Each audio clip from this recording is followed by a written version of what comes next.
ইটনা মিঠামইনবাসীর কাছে আমার আবদার থাকবে, আমি আমার যে এলাকাগুলো অনেক জায়গায় শুনেছি যে ঝুঁকিপূর্ণ এলাকা আছে ইটনা মিঠামইনের দিকে, এক্ষেত্রে প্রশাসনকে অবশ্যই একটু দৃষ্টি দিতে হবে যাতে আমার ভোটাররা, আমার এজেন্টরা যাতে সুষ্ঠু সুন্দরভাবে ভোট কেন্দ্রে থাকতে পারে এবং যেতে পারে, এবং আমাদের এজেন্টদের যাতে কোনো ধরনের ভয় ভীতি দেখানো না হয়।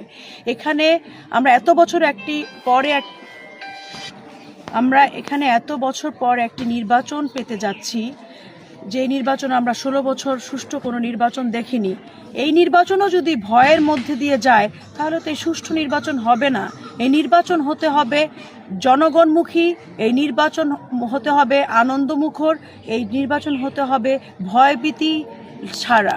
এই ভয়ভীতি থাকলে আমি বুঝতে পারছি না, আমার অনেক কর্মীরা আমার প্রতিপক্ষকে একটু ভয়ই পাচ্ছেন, কারণ আমার প্রতিপক্ষের অনেক লোকজনকে ভয় পেলে তো ওরা স্বতঃস্ফূর্তভাবে কাজ করতে পারবে না। দেখেন, আমার কোনো দল নেই, আমার জনগণ, আমার কৃষক ভাইরা, ওনারাই আমার এই যে মৎস্যজীবীরা, ওনারা এই হাওড় এলাকাটা খুব একটা গরিব একটা এলাকা, অনেক মানুষ, অসহায় মানুষ, ওনাদেরকে আপনাদেরকে আশ্বস্ত করতে হবে। আপনাদের মাধ্যমে আমি আশ্বস্ত করতে চাই যে প্লিজ নির্বাচন কমিশন থেকে একটু যাতে দৃষ্টি দেওয়া হয় যে ওনারা যাতে নির্ভয়ে স্বতন্ত্র প্রার্থীর পক্ষে কিছুটা কাজ করতে দিতে হবে, নাহলে তো অপোনেন্টকে ভয় করলে তো ওনারা কাজ করতে পারবেন না।